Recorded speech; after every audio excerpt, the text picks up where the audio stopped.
Then I met a young boy who had too many problems. He said there's no way that I could try to solve them. I steal and I rob deep, this is how I live. I'm on the street. See, I cherish every moment that we spent together, whether it's hot, cold, or even rainy weather. I never knew being a rapper would be like this. Sometimes I wonder what God has for me after this. Till then, get your autograph and take a pic, and let me do me, make hits that you can't miss. The accident was around 2009. I'm just not sure exactly which month it was. Could have been August, September. And we actually had a show in Rundu. We had a show with GMP. It was me, Roger, Eclipse, the whole GMP crew. Basically what happened, the show finished around 4 or 5 a.m. So instead of basically sleeping over, we decided we need to go back to Vintu. We actually had 2 vehicles that day. It was just artists, basically. Artists, and our manager and our video director was also within the car. So it was mostly just the whole record label, basically. We were with the whole GMP team. And the only outsider was Eclipse, basically. He was Roger's backup artist, so he was also on the trip. Everything was okay. Like on the way back, everything was okay. I guess we were just sleeping, tired from the show, because it was around 5, 6, 7, 8 in the morning, so we were basically just tired. Everything was just normal, you know. 1 minute we're happy, taking pictures in the car, and then the accident took place. It was just right before we reached Otjiwarongo. It was between Otavi and Otjiwarongo.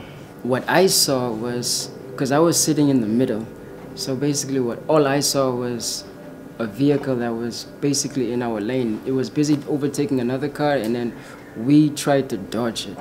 And then we went off-road, and then that's basically when the car started flipping now. I was paralyzed, basically. There was nothing I could do. I just remember screaming before, running head-on-head with another car. Luckily, we swerved off. And next thing, I was thrown out. Everybody else was in the car. I was thrown out. So I was just lying in between grass, and then I made a phone call. I'm not sure who I called. It was either one of the street kids or I called Gaza. I'm not sure exactly who it was, because they were in a vehicle that was like 20 minutes ahead of us. I think they were in Otjiwarongo already at that time. I was just paralyzed because I had a broken neck, my back was broken, scratches all over, so I was helpless. I couldn't really do much. I thought I was alone because I didn't see the rest of the guys. It was just me within the ambulance. Our manager, Zox, was already left. He had a broken foot. He already went off with a different ambulance. I was actually conscious. I was very conscious. I was just in pain. But then there was really nothing I could do. I was just there begging for drugs and injection to kill the pain. Yeah.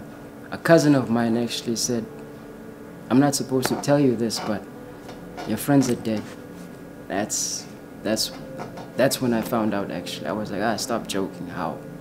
I mean, here I am, so what do you mean they're dead? We're all in the same car accident, you understand? So I'm just happy that I got the right kind of help, or else I probably would have been deformed or be walking some kind of weird way by now. So everything was just, my neck is back to 100%. My back, a lot of people thought I also passed away because some false information went out also saying everybody died. So, but the fans were really supportive, man. It's just to know people care about you besides your music, you understand? People are there for your well-being and stuff like that. It meant a lot to me, man.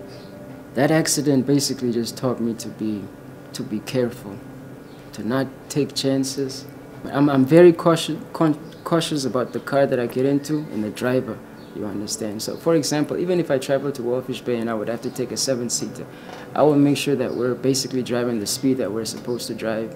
I'll make sure that the driver is not somebody who's tired from last night or who has been drinking, you understand? It's just, I'm very cautious, especially now that I have kids. I'm very cautious about the moves that I make and the way I move also. That's actually one of the things that I realized, like, well, because I always thought like I'm gonna die when I'm 80 or 90, you understand? But then that taught me, like, you know what? You can go any second, so be careful, you understand? Spend your time wisely on this planet that you know that you were given. Make sure you fulfill those things that you are supposed to and all that.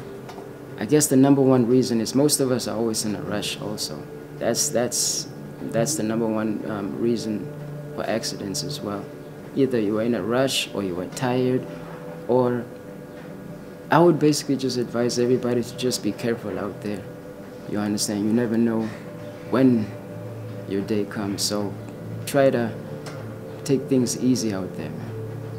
Well, actually, I never really got to thank the people that were there throughout this whole accident, throughout this whole journey that I've been living, you understand? This is actually the first time that I actually got to tell the story live, so I would actually like to thank those people, you know, people who came and supported me in the hospital, all the doctors, all the nurses, all the psychologists, all the, hey man, I had the police officers, you know, I met so many kind-hearted people. I would like to thank all those people.